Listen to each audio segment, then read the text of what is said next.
की पिता परमेश्वर का एक बार फिर से हम धन्यवाद देते हैं कि उसने हमें संभाल बचा कर रखा। आइए उसके वचन से आज सीखेंगे। आज का जो विषय है, हर पल सतर्क रहे। उत्पत्ति 3 अध्याय उसके 12 पद में लिखा है, आदम ने कहा, जिस स्त्री को तूने मेरे संग रहने को दिया उसी ने उस वृक्ष का फल मुझे दिया और मैं उसे खाया। मेरे प्रियो, एक बात हमेशा याद रखे कि जिस घर का आदमी प्रार्थना में नहीं है वो घर कभी सफल नहीं हो सकता। बाइबल में लिखा है कि नहम्याह बहुत सारे व्यक्तियों को बदल पाया, परमेश्वर के कामों को वो कर पाया, टूटी सरपना को बना पाया। क्यों? क्योंकि उसने फैसला कर लिया था कि मैं इसी से संतुष्ट नहीं हूं कि मेरा जीवन बदला हुआ है, मैं इस बात से संतुष्ट हूं कि मैं परमेश्वर के लिए क्या कर सकता हूं। मेरे प्रियो, चाहे आप आशीषित हैं, आपको परमेश्वर ने एक अच्छी नौकरी दी है, लेकिन कितने लोग हैं जिनका जीवन आपके द्वारा बदल चुका है। आपकी सफलता इस बात पर निर्भर नहीं करती कि आप कितने सफल हैं, बल्कि इस बात पर निर्भर करते हैं कि आपने कितने लोगों को सफल बनाया है।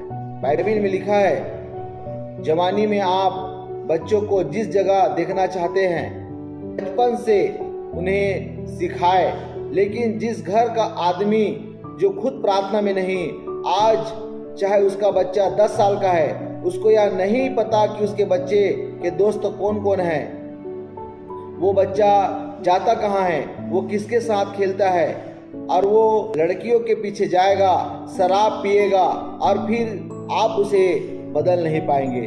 मेरे प्रियो, आदम अपनी औरत के प्रति सतर्क नहीं था। उसकी औरत, उसकी पत्नी उसको फल खिलाया, उसने खाया। जब आप अपने घराने के प्रति सतर्क नहीं है तो शैतान आपके घराने में काम कर सकता है, और इसलिए आदम परमेश्वर के काम के प्रति सफल नहीं हो पाए। आज लोग सफल इसलिए नहीं है क्योंकि परमेश्वर के लिए सतर्क नहीं है। उनको बस अपनी आशीषें ही चाहिए, उनको बस मुझे ये मिल जाए, मुझे वो मिल जाए, इसी चीजों में आज व्यक्ति पड़ा हुआ है। आदम सतर्क नहीं था अपनी पत्नी को लेकर, उसी तरह आज एक आदमी अगर अपने घर, अपने बच्चे परमेश्वर के लिए सतर्क नहीं तो फिर सफल वो नहीं हो सकता। इसलिए मेरे प्रियो, याद रखें, आप सफल तभी हैं जब आप अपने पूरे मन से परमेश्वर के साथ जुड़े हैं। और अगर आप अपनी इस सफलता को बनाकर रखना चाहते हैं तो प्रार्थना में रहें, परमेश्वर के साथ सही संबंधों को बना के रखें, परमेश्वर के साथ सही मजबूती के साथ चले, और ज्यादा जरूरी परमेश्वर के बारे में सबको बताएं। आप सफल हो गए हैं, दूसरों को सफल बनाने का प्रयास करें, फिर देखना परमेश्वर आपको आगे लेके जाएंगे अपनी महिमा के लिए, और भी ज्यादा परमेश्वर आपको इस्तेमाल करेगा। सबको जय मसीह की। धन्यवाद पिता, आपने मेरे प्रभु जी हमें इस वचन को दिया।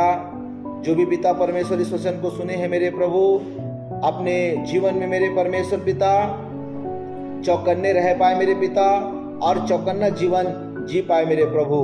खुद का सफल होना काफी नहीं पिता, औरों को भी सफल लोग बना सके मेरे प्रभु। ऐसे आपसे आशीष, ऐसे आपसे कृपा को हम मांगते हैं, यीशु के नाम से प्रार्थना को करते हैं, आमीन।